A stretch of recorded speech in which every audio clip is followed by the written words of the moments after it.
God is good.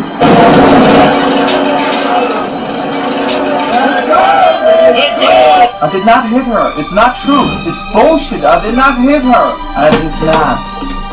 Oh, hi, Mark. Who are you? I'm your brother. Well, I am number one, dummy. They're eating her. And then they're going to eat me. Because all you of Earth are idiots. Everything is at your order. Good. That I promise you. Dead! Dead! Damn! Looks like my women is on time. Hey, that was some warm job. No shit, baby. No! Yes. To be like the human. Hey, man, we smoking while I'm eating? You don't have to die! Well, no one has to die at 30! You can live! Live! Let it stop!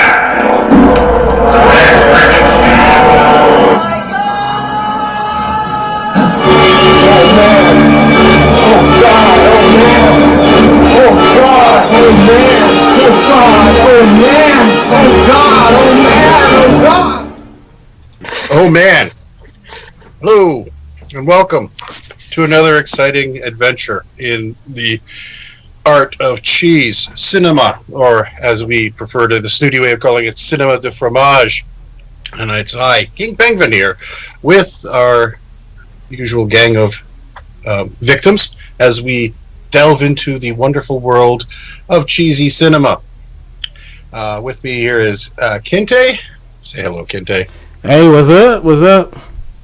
And we have Jen back from last week. She survived the Omega Man. Hey, super excited about this one. Oh, excellent. And also we have Yardley here.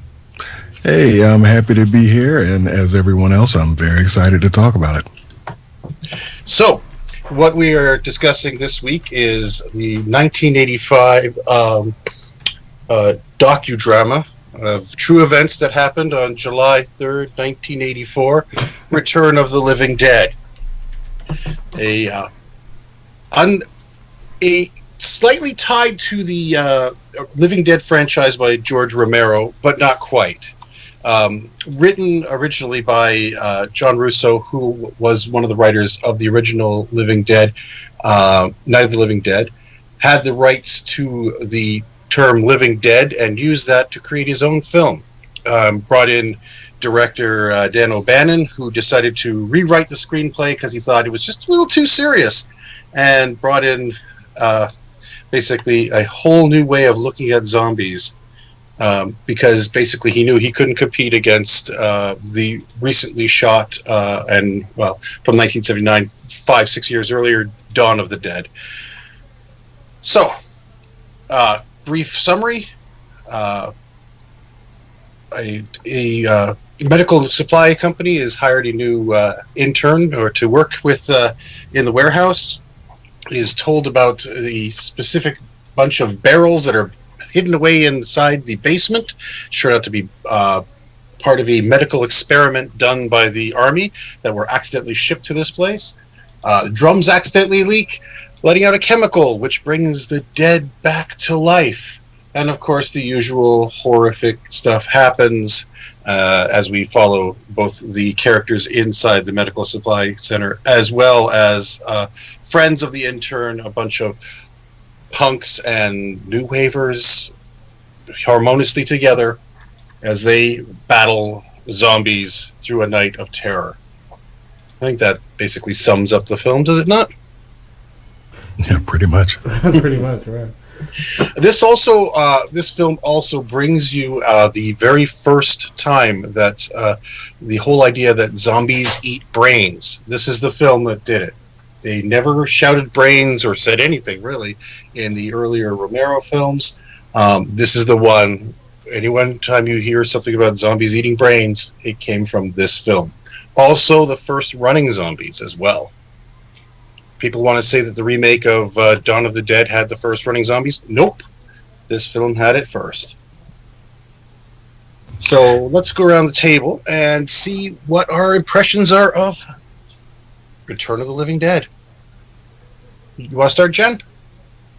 Well, first of all, I'll give a little bit of how I watched this movie. I actually watched it I've seen it before, but I watched it again with my two older kids who had never seen it before, and they were blown away. They thought it was amazing. Not amazing like, oh my gosh, this is the next big thing. Amazing like, where has this gem been all of our lives? And part of the reason, as we were talking back and forth, that we decided that we liked it so much is because there is this specific trope to the 80s, which I think this movie hits every single one of. And for that reason alone, it was awesome. But it was also campy and fun and at sometimes actually quite a bit terrifying. So my overall impression is I loved it. Hey, you know what? Definitely, I have to actually I totally agree with you, Jen. You know, something else that was kind of cool is I think that this was probably the first movie that I ever saw where the undead or a zombie actually gave you the rationale behind why they were doing what they were doing. The zombie gave you the rationale behind that. So I thought that was pretty cool. And I was going into my teenage years in the 80s, so this was right up my alley because, you know, you had this and Lost Boys and a lot of other things that were going on at the time. And I think I mentioned to Jen and Kinte recently that this was probably my favorite horror movie because it had some darkness to it, but it had the right amount of cheese. You know, it's funny. This film I saw when I was really young, like, you know, my teenage years, and I remember just, you know, laughing at the sheer comedy of it, you know, and it was funny because I hadn't seen it probably since then, since maybe seen it a couple times when I was coming up. I think I remember the second one probably a little bit more than the first one, and then rewatching it last night, I'm sitting there dying laughing at how silly the everything is in there, and then to find out that the writer of that wrote like Total Recall, the movie, and some other really good stuff, I was like, oh wow, you know, that's pretty interesting. Yeah, the thing is, I remember the first time I saw this film was on video, VHS. We had just finished watching. I'd just gotten into watching the Dawn of the Dead on VHS, and I was showing it to my friends, and we were all getting into that whole zombie thing way back in the 80s. And this had come out, I think it was 86, 80, yeah, probably 86 when it was on video, usually about 6 months after theatrical release. And so we got it, and we didn't know what we had.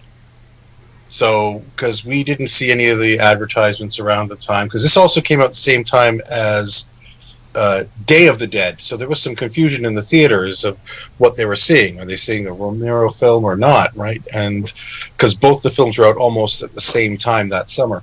So we're watching it, and you're watching the opening where they're talking and he's showing them all the stuff, and it's like, okay, this is looking pretty serious, and he starts talking away about, you know, have you heard about the movie Night of the Living Dead? He's telling the story, and it's getting kind of creepy. And at first I'm thinking, oh my gosh, this has got a nice creepy atmosphere.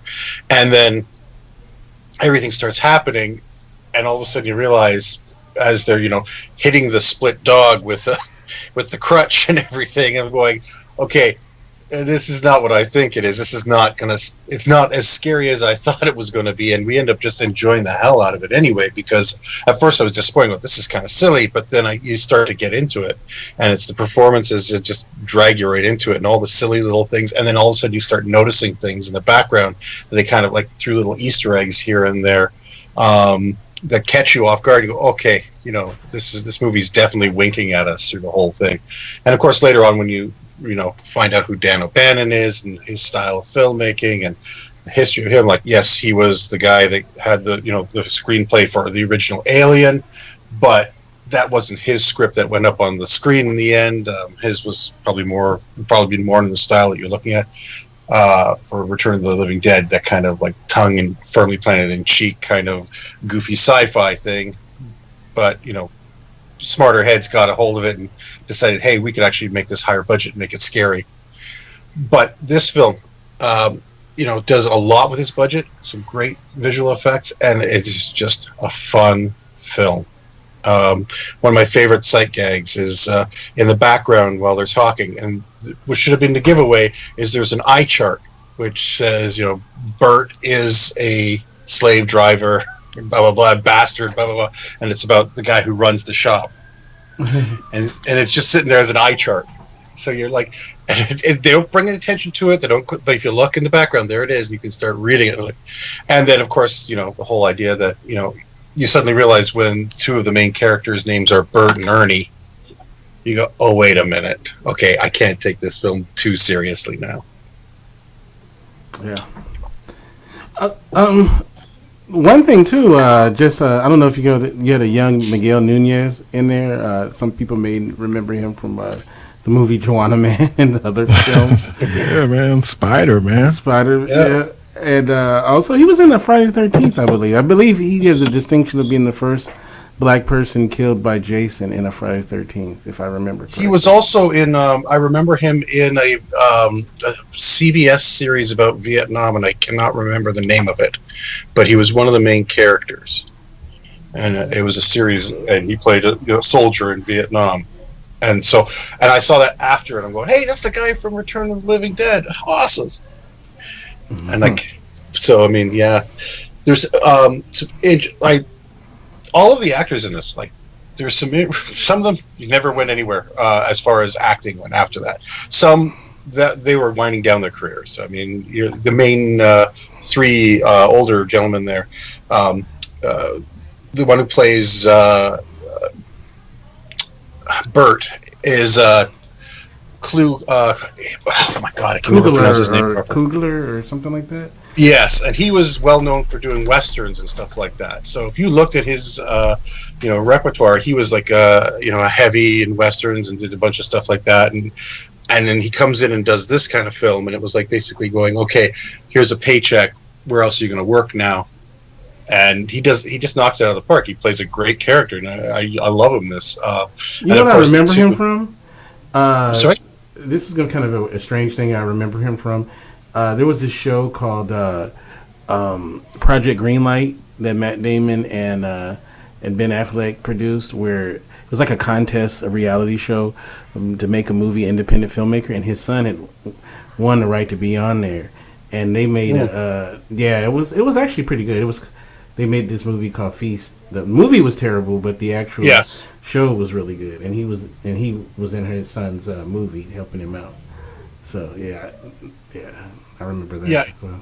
I mean, he was in the Last Picture Show, and films like that. So it's like, he had some great films, and he had some really cheeseball films. Mm-hmm. But you look at it, and you look at some of the stuff he's done. It's like, okay, that was the moment. Here's your chance here to do a last film, and then he does a couple other films after that. He did Piranha 3D. He did I'm Gonna Get You. He was in I'm Gonna Get You, Sucker. Mm-hmm. I think it was a Wayans Brothers film, if I remember correctly. Oh yeah, that's a classic. Yeah. And so he basically knew, okay, you know what, I'm going to have some fun in the last parts of my year. He's still alive too, by the way. Yeah, he is. He's almost. But he hasn't been doing much. He is 89 years old. Yeah. Now James Caron, I believe has he passed on, or is he still? I don't know if he's still working or not, or if he's still around. He's 94 years old. He's still alive. So James is still alive too, and he's done a lot of stuff. And he played heavies a lot too, and everything. But he plays. I love him. Great actor. When he's the one, I think, in this film that gives away that yes, this is not a serious film, because he is so over the top with his reactions, but it works. Like, the whole thing about the skeleton farm and the screaming and the carrying on. I think he was having a good time. He was having a great time. He was having a wonderful time doing the movie. Like, this was not a chore for him, because he was hamming it up, boy. Oh yeah. Oh my God. I mean, but both him and the guy playing Tommy, played Freddy. The actor's name. He played Tommy in Friday the 13th. Thom Mathews, Part 7. He played the older Tommy who, brings Jason back to life after younger Tommy killed him. But those two worked really well together, so well that they made the mistake of casting them together again in the sequel, which does not work as well, because the sequel, is once again it's doing the comedy thing, but it so knows it's a comedy and so acts like a comedy that it doesn't work. Like this one is definitely got some funny, weird moments, but it plays it straight, even though it's broad. It's just like it's a weird mix. Mm-hmm. So, and that's what works for this one. Like the other one, I mean, the Michael Jackson cameo death in part 2 is like, okay, you think you're Airplane, you're not Airplane. Don't do that. Mm-hmm. Now, the other, like I said, all the actors are fun in this, but the other one, Don Caffa, who plays Ernie, is he's a weird, eccentric performer. He's the mortician across the street who, they call on to help by disposing of the body parts. And, of course, if you're watching carefully, you notice there's something a little off about this guy. Like, he's got a lot of World War II German stuff lying around in his office. There's a picture of Eva Braun in the background. He's got a Luger. He's listening to a German army song, "Marching Over the River of Blood" or something like that, when he's first introduced. And there's this whole weird thing about he's got the leather jacket from the Gestapo and everything. So you're going, okay, there's something a little wrong. Like, is this guy escaped? Is an escaped German, person here? And he's just, and there's no reason for it. But it's all there, and these are the little Easter eggs you see. What I remember him from the most, though. Obviously this movie, but he was in Weekend at Bernie's. He was one of the hitmen. yes, he was the main hitman that was trying to. Yeah, that's right. Yeah, I forgot all about that. Wow. Yep. Because in this movie he's like got his hair all blonded up and everything. But yeah, he was in this. He was in let's see. I'm trying to think of some other weird ones. He was in 10. He was in, Running Scared. Yeah, Running Scared. That was a good one. Yeah. Let's see. Let me look him up. He is deceased. He is now deceased. Okay. Yeah. He died 2 years ago, 2016. Oh, okay. So there you go. Yeah. His lowest rating movie was Nickelodeon, 1976. Highest rating, Return of the Living Dead, 1985. The 91% fresh on the Rotten Tomatoes score. He got some of the best movies about dead people. Weekend at Bernie's and Return of the Living Dead. And in both cases, he can't kill them. Right. The scene though. Someone explained to me, if I'm working at a place and they told me that there's some dead bodies in a canister downstairs, you want to go take a look at it, who the fuck says yes? Is that town that boring? It's morbid curiosity. I would have said yes. Really? Oh, yeah, man. I mean, think how it all started. He says, "What's the weirdest thing you ever saw?" Because he's working in a place. He's already seen the split dogs. He's seen the skeletons. Heard about the perfect teeth, and the guy saying there's a skeleton farm. Seen all this weird stuff. He's seen the cadaver in the thing, and he says, "What's the weirdest thing you saw?" And he says, "Yeah, the weirdest thing we got is sitting in the basement. We want to take a look." Of course, he's going to go take a look. Hell to the no! I ain't going down there. I must be. I guess it'll just be me and Jen saying, Yeah. "You remember I'll be there. 1985? We went down in that basement and saw that drinking, and you know what I'm saying? That'll be a great story." I'm good. It's funny because this movie definitely sets up. It reminded me, in fact, when I watched it the second time, of Dan Aykroyd sitting in the Twilight Zone saying, "Do you want to see something really scary?" It's that setup that let's tell a scary story around the campfire that makes this whole thing so entertaining because they become sort of a part of their campfire story. In the worst possible way, though. Well, of course, but I always look at stories from sort of like where the hero journey is inside of it, and in this one, it's so funny because all of the archetype and all of the major tropes that sort of go on character-wise, they're all going on externally with all the kids. They're not happening to the main protagonists, who then end up becoming the people that you're scared of the most. Well, yeah, because what you didn't know was they were already dead. Exactly. Which was a great thing where they were setting up, because you could see it right from the second that the credits are finished and they get up again, you can see there's something a little off with them. They're a little paler and everything, and they keep changing their makeup as it's going along. You realize there's something not quite right with them. And it was like, okay, we're going to hint that. And this movie does a lot of things. There's some clever things. It does a Chekhov gun thing that it does constantly over and over again, even though the time has already passed. And it's the third stare. If you go back and watch the film again, see how many times people warn somebody about the third stair going to the basement. Even after someone's already fallen through it, that it's become the problem that it was going to be. It still comes up in conversations. I'm going, either that's intentional or actors are trying to warn people, watch out for that third stair because it's busted now. But it's the weirdest thing, because normally in a film, right, you go, oh, watch out for the third stair, or they'll say, look out for this thing, and then you know, okay, you've pointed it out, now I'm going to watch for that later in the film to have some sort of important thing. And in this case, the important thing was that, you know, it buckled and trapped Tina so that the tar man would get her, and then, but, so normally that would be it. But in this film, for some reason, they kept talking about this damn third stair over and over and over again. Like every time they went down the stairs. There are about 7, I think I counted 6 times those stairs were mentioned. It's the weirdest thing.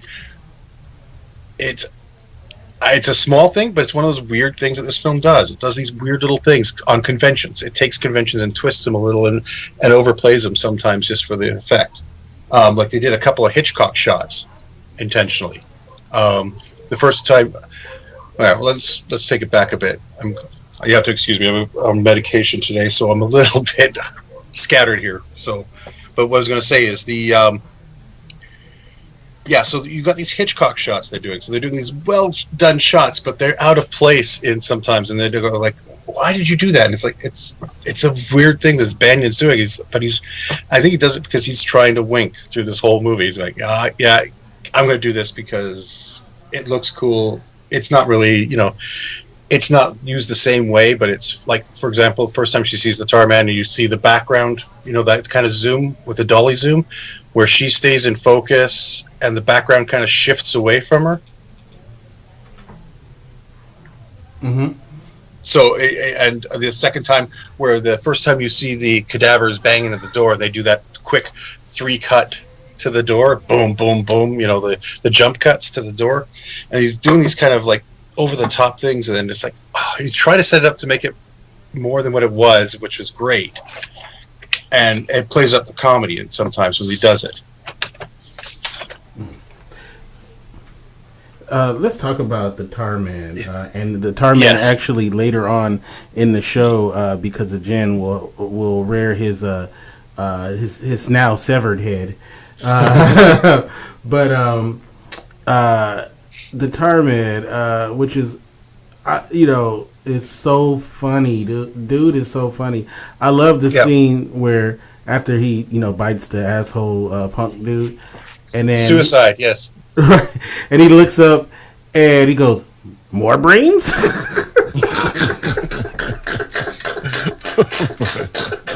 Yeah, and you know what? And that, I think that is the most effective in all of the things. Like, you know, there's some really neat effects, but that makeup effect combined with the actor who was playing is a great, unique kind of zombie. The way he kind of slides around as he's walking, and he looks like he's about to fall apart. He's just this gooey, drippy mess.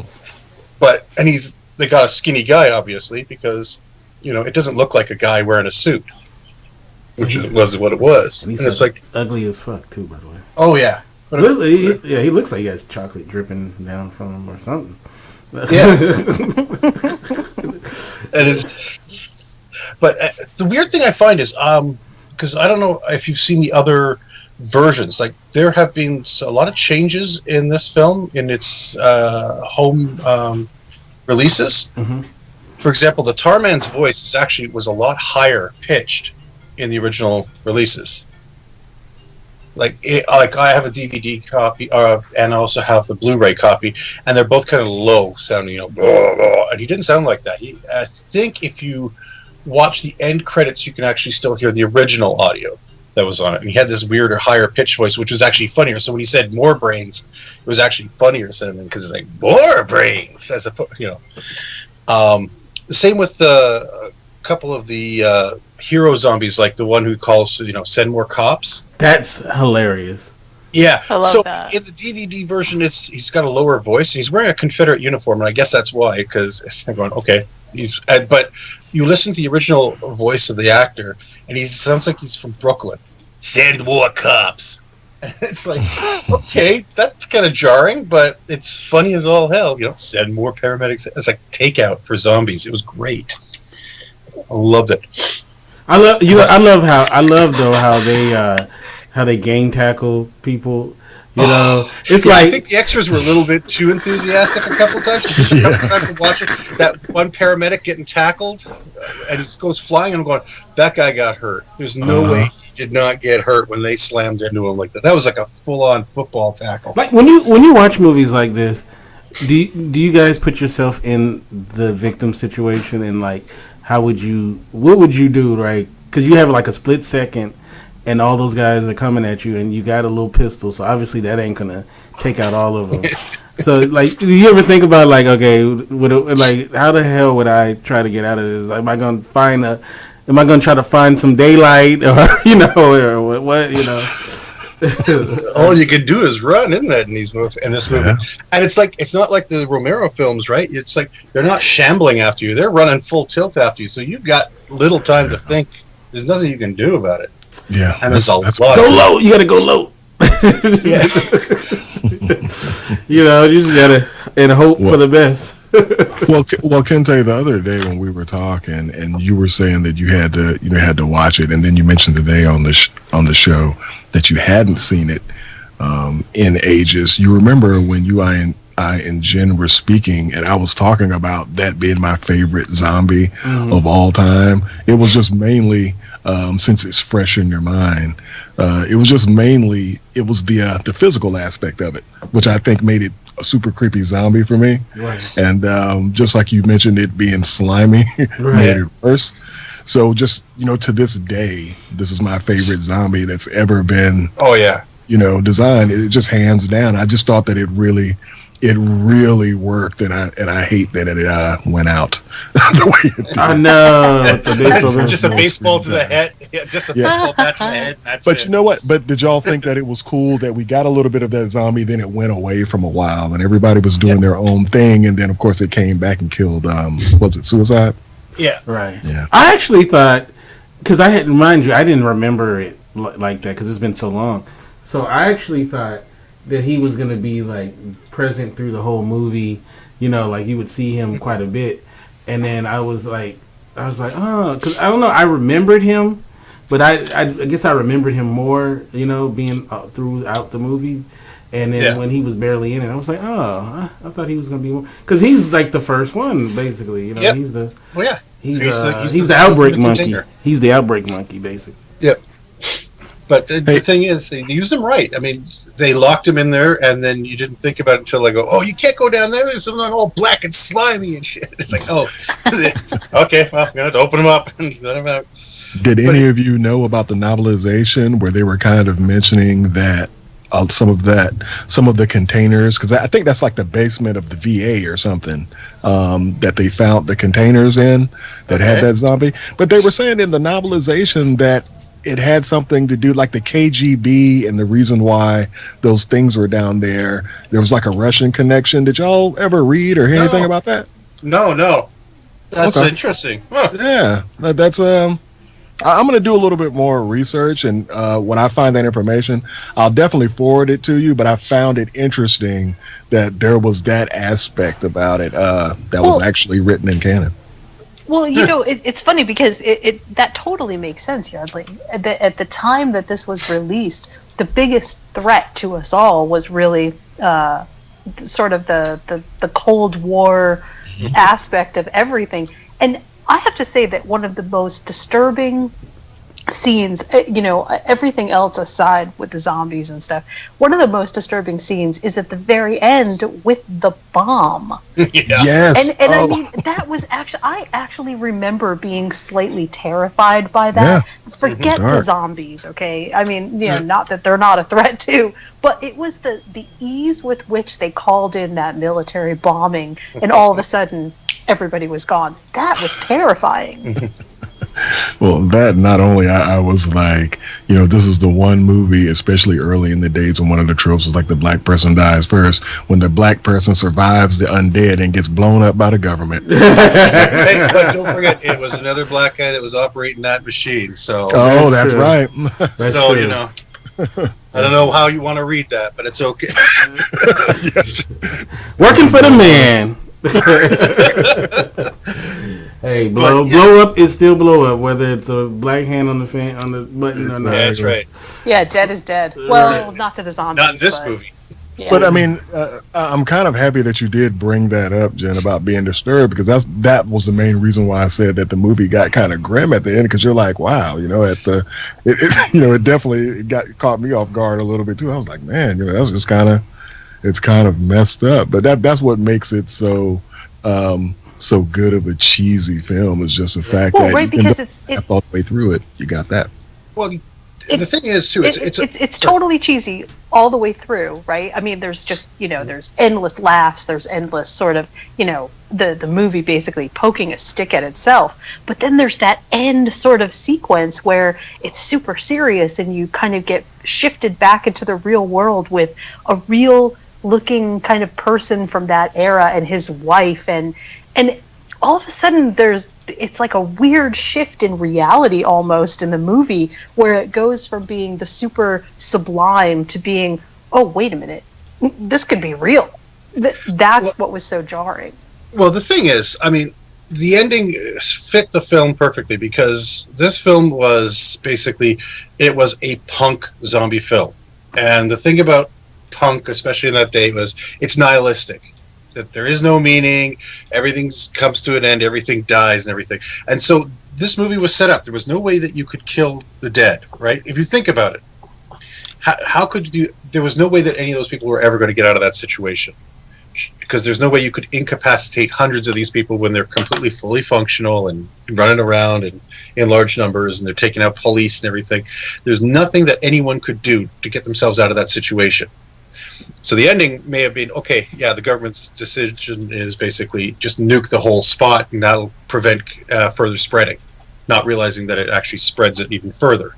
I mean, the ending is actually them talking about how the president's going to be going into Louisville the next day. That's right. So that would have been the sequel I really wanted to see. The president and his group fighting off zombies. So that would have been Reagan in that time too. Oh, that would have been great. Ronald Reagan and his group fighting zombies. But that's the thing. It's a very punk film in that way. So the whole idea is that everything is nihilistic.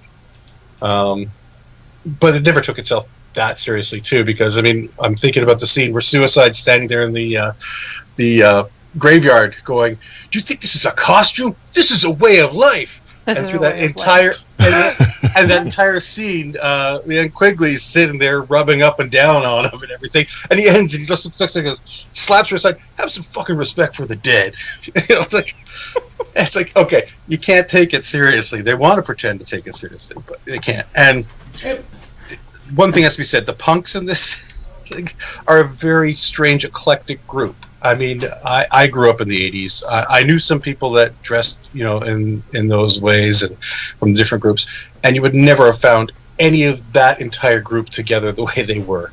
I mean, but isn't sorry, but wasn't that the point? Wasn't the point of the kids supposed to be, like I said, imagine that this was sort of a cabin in the woods kind of a thing, right? Where you've got every single one of the main tropes going on, the nerdy kind of guy, the jock kind of guy, and to me I think the sort of there was no jock kind of guy.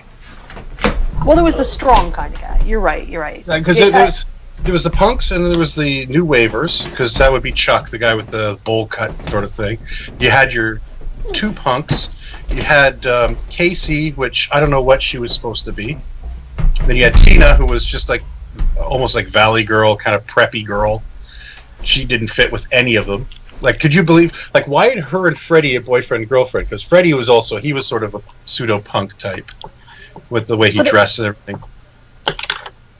So wasn't she supposed to be sort of like the classic what's a good word for Casey? Not the virgin, but sort of in that role, like, the super innocent one. You're talking about Tina. Oh, I'm talking about Tina. I'm sorry. Yeah. Yep, got the names mixed up. Casey is the one that Suicide called Ballbuster. That's right. She's right. Yeah. But yeah, I mean, it was weird because it was sort of like it's sort of a poor man's breakfast club, maybe, but with zombies. That's a good way to describe it. So they all learned a lesson and then died.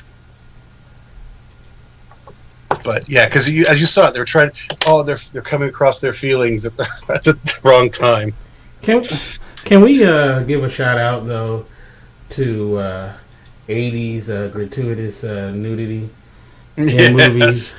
Because like, I love the naked chick in the cemetery, and then she becomes a naked zombie, basically. Yep. Going, that is hilarious to me. Well, she was one of the original scream queens of the 80s. She was in a lot of horror films, that one, and a lot of nude shots for her in her films, but a lot of dying in these cheesy horror films. So she's a veteran of those kind of films.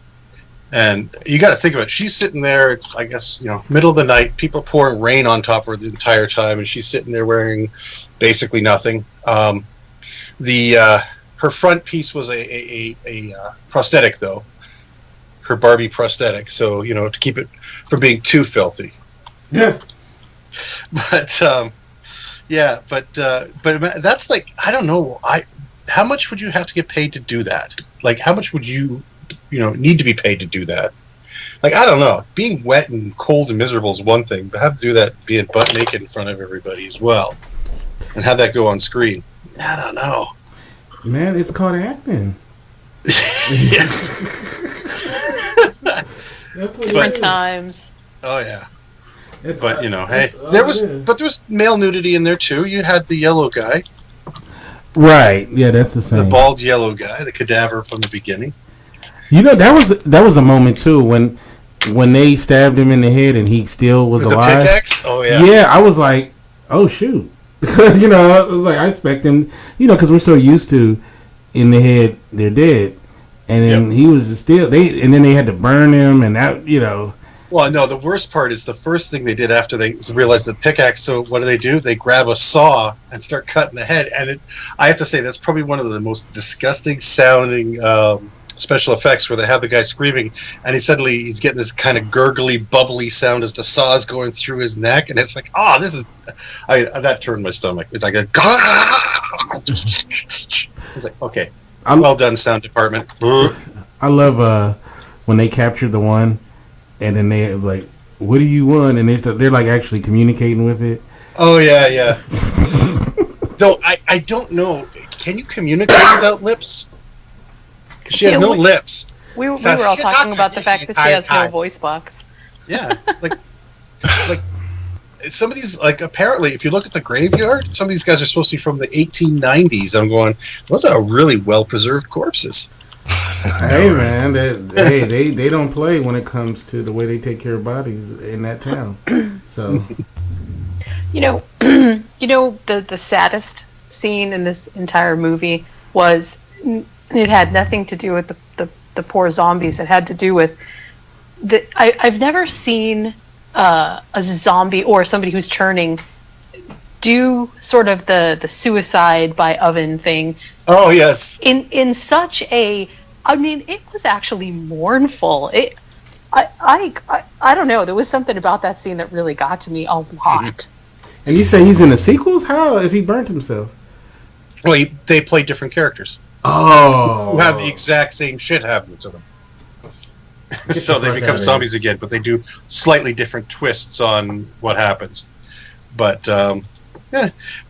so originally that character was supposed to be standing outside looking at the missiles when they're coming in, and he said, "I don't want to be standing around in the rain. How about this? How about my guy kills himself in the oven?" And then, okay, that sounds good. And so they did that. And so they did one throwaway line where he sits there and goes, "I could operate that thing." And they go, "Okay, there you go. There's your setup," and then go. But it works. It really works. And his scream is pretty good too inside the oven there when it's going. Well, he was cold, so he wasn't cold anymore, right? Sorry, what was that? I missed that. No, I said he was cold, so I guess he ain't cold anymore. No. But probably the worst thing is that he now has perpetuated more zombies. So in the act of killing himself, he's probably just become. Well, no, that's more. I think that would have been still more localized. So they've already reigned over that area. So I think they'd already used up all that kind of. Is that how it works? The it. Pseudoscience is really confusing. So you think about it, it was the nuke that spread it over a farther area, right? So that's the thing. So the chimney was only localized. So that's why only the graveyard. Well, just in case there wasn't enough magic zombie dust juice, he added a little bit more into the ether. So if there was some dead bodies that didn't wake up, I'm sure with his burning, the rest got on up. Yeah. You got to give them credit, though. They really did try, especially with the zombie on the table. They really did try to give some kind of narrative function to explaining what the zombies were after and why they were after it and how it was the only way that they felt anything. I mean, I actually give them some credit for that because that was pretty ingenious. I mean, nobody else had come at it at all from the perspective of, well, what do the zombies want? But my favorite bit, though, is like how they do it, where she says, "It's the pain. What? The pain of being dead." And the guy looks and says, "Apparently, it's painful to be dead, or it hurts to be dead." It's like, okay, all right, it hurts to be dead, and brains make you feel better. How do you know that? You don't. I guess it's an instinctual thing, right? With zombies, it's like you wake up and go, "Oh, it hurts." The only thing I can think of is brains will probably make me feel better. Yeah, my kid said that maybe they were trying to eat the memories of people, and so that's the only thing that they could get to was, even though it didn't work, at least it made them feel better for a short time. I think it's just going after the endorphins. Just a quick fix off the old brain there. That's funny. I love how you guys gave it so much thought, though. more than probably the actual writers did. Yeah. They just said, "Yeah, they eat brains. Why?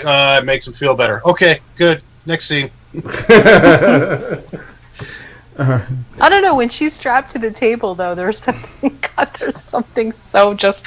It's comic, but there is something so depressing about being a zombie that basically just wants to eat your brain, telling you that they're in so much pain. Well, and also the little spine.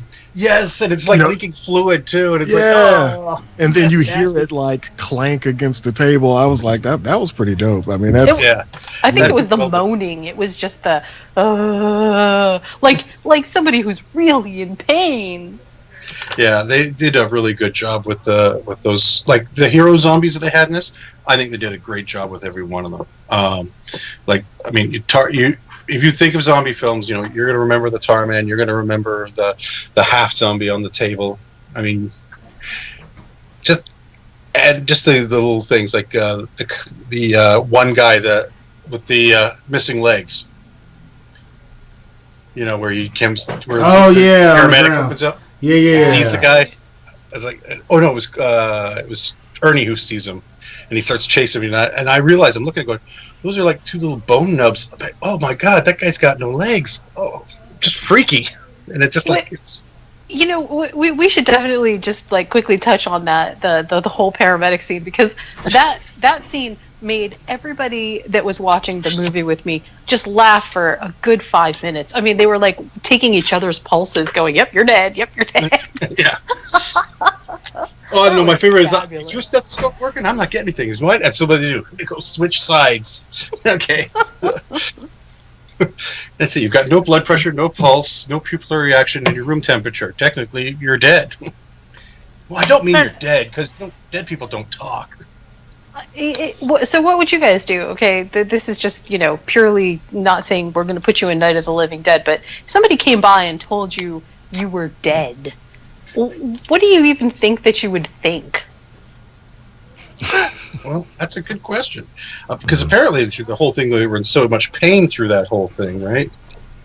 So Yeah. all they're thinking was, I'm feeling sick, I'm in pain, I want to get out of here. I would be thinking, I would think, Yeah. oh, so that means I don't have to pay taxes anymore. Wonderful. Yes. Oh, it hurts, but I don't have to pay taxes. But that is kind of cool that the way that they were in pain and that they were carrying on, it was kind of validating what we were hearing from the zombie, but we were kind of getting it from the perspective of someone. Yeah, I thought that it was cool. That was actually probably one of my top moments, was them finding out that they were dead. I thought it was, but it's just so thoroughly funny how they react to things, because it's almost one of those, it's so depressing that all you can do is laugh, and that was what it kind of projected in the in the movie. It's like, because when he says they're dead, you know how he goes, oh, that little. Well, I think my favorite part is where the guy says, I think it's rigor mortis, and Tommy's like, rigor mortis. What do you mean? That is funny, Scuzz. You're dead, man. You're dead. It's the only one who's willing to see it, too. The dumbest of them all is the one who's willing. You guys are dead. Nobody wants to admit it. Oh, but I'll tell you, it's like I was listening to Dan O'Bannon's commentary, because one criticism that he got from some of the guys was the amount of screaming and yelling, and he says, you know what?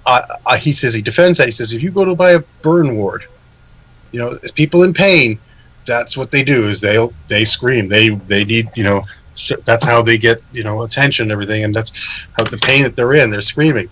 So that's what it's like. So these guys are in immense pain. And it's like, oh, that's kind of, now we're laughing at them, but it's like, oh, that's a terrible thought. So it's kind of interesting that the director chose to do hyper-realism for just that one aspect. Yes, being dead is the most painful thing. It's like, you'd figure it wouldn't be painful. Coming back, I guess, would be painful. But, Agreed.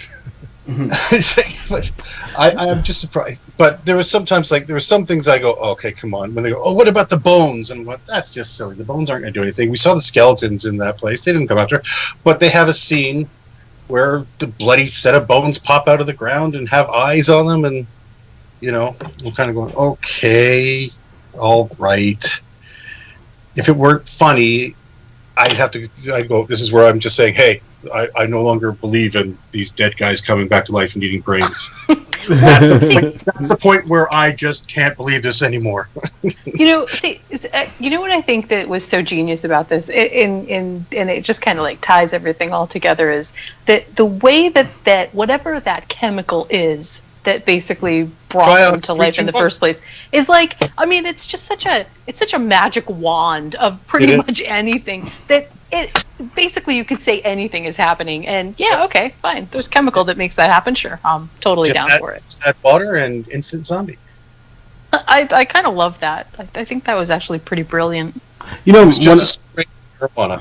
of my also another favorite scene is when they have the police blockade, and it's tons of police officers, and they get overrun, and it's just like, damn, oh man. I like the one bit where the police officer is doing the chokehold on one guy and the head comes off. It's like, okay. So some of these guys are a little squishier than others. Oh man, And so, what do you guys think about the soundtrack? Well, that's another little problem. There's been songs that have been cut from because of rights issues that are not on the later the DVD cuts. Oh. So there's a song by, is it the Cramps or who is it? Oh, I cannot. The Deadbeat Dance is the first song that you hear when you see the punks for the first time in the drive-in. And it's a great little song, and it's got high energy. And when you watch it with the sort of generic kind of punk music they throw on and over top of it now, it's like, oh, it's just not the same. It'd be like watching a James Bond film and finding out, they take out the original themes music because they don't have the rights to it anymore and play something that sounds sort of James Bondish. You're like, that's not right. See, I didn't even know that. No, I mean, I thought it was cool. The sound. I thought. There's a lot of it still intact, and it's great. I mean, the actual music, the theme music, when the chemical starts activating, the main theme, and every time that it starts doing it, I love that one. So they didn't do like a George Lucas, like just change it up. It just was because of the rights. Basically. Exactly. Okay. Yeah. Okay. I'm curious. I want to get Yardley's take on something. Why do you think that this movie was so incredibly? Why has it become sort of the cult classic that it is? You know what? For me, I think the reason is us. People in that, like in that age range. Because I know when I watched it, it was just one of those. I was young. As I mentioned earlier, I was getting ready to go into my teenage years. I think I was 12 years old or something when this movie came out. The movie came out in 85, right? 85, 84, yeah. 85. Oh, okay. So, I was just, kind of crossing over. But I just think that people can really appreciate that you get a lot of different things out of it. You get some things that make you think. You get some things that are funny. You get some things that are hilarious. You get some things that are kind of sad. You get a little bit of everything in this movie. I think it provides everything, which lended to its staying power. Yeah. There's also, I think, the aspect of sort of throwback to practical effects, because the practical effects have actually stood up really well over time. I mean, there's some pretty obvious stuff going on, but it's not like, you're not watching Ray Harryhausen or something where it doesn't look like it. They've actually done, or they did a really good job at the time of incorporating things that don't date the movie to the point that it's unwatchable. And to me, that kind of makes. I think that's why my kids really liked it too, because it didn't fall apart just because it was an older version of a zombie movie. It actually kind of held together.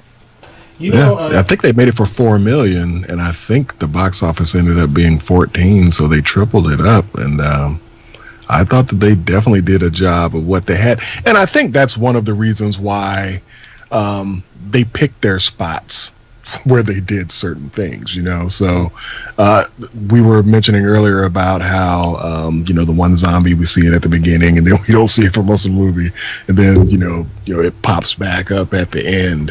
They used it well with just kind of separating things out and utilizing what they had. But I don't know. Do y'all think in '85? I mean, $4 million. That wasn't just a little bit of change though for a movie. Yeah, that's respectable for a horror movie.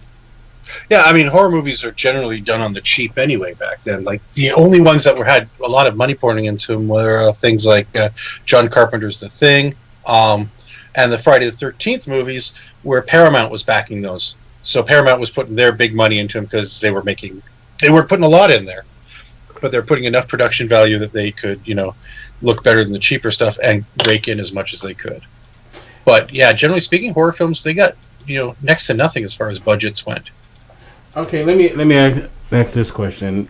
We live in a world of reboots and remakes and all of that stuff. Do you think Hollywood would ever try to reboot it? And what do you think they would do? Not. What do you think they would try to do with it? They've done 3 sequels, each progressively worse than the other. I can't see how that would work. I think everything for this movie worked for its time, like the whole punk aesthetic, the practical effects, everything that was going on, the way that the military dealt with it with the nuke and everything. That's the kind of thing we deal. Was definitely an '80s kind of solution.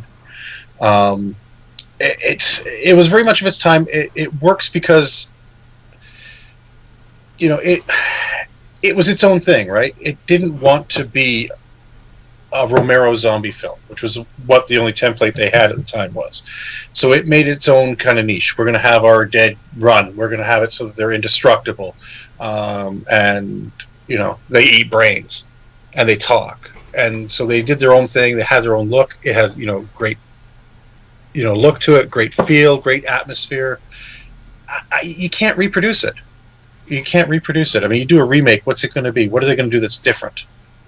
They've done the zombie genre to death now. I can't see them putting anything into this that would make it fresh or interesting or new.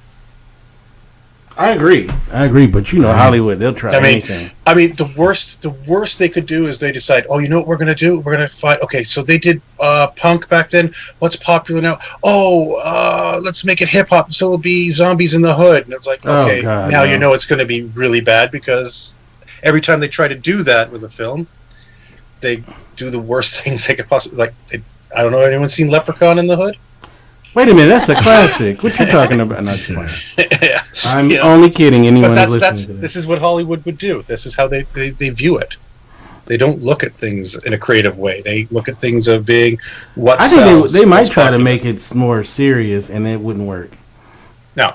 Yeah, exactly.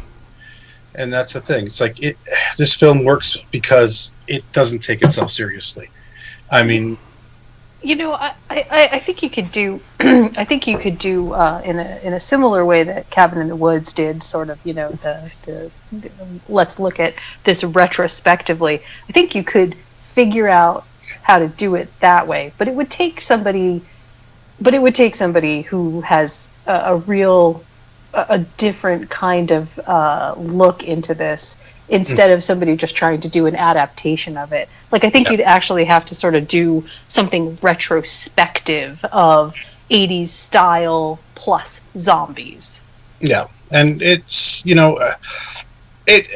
I don't understand the need to keep bringing out the 80s stuff again and rehashing it, because it's not the 80s. It's a different time. I mean, that's, God, how many years now? Almost 40 years. So that we'll be getting into the 40th anniversary of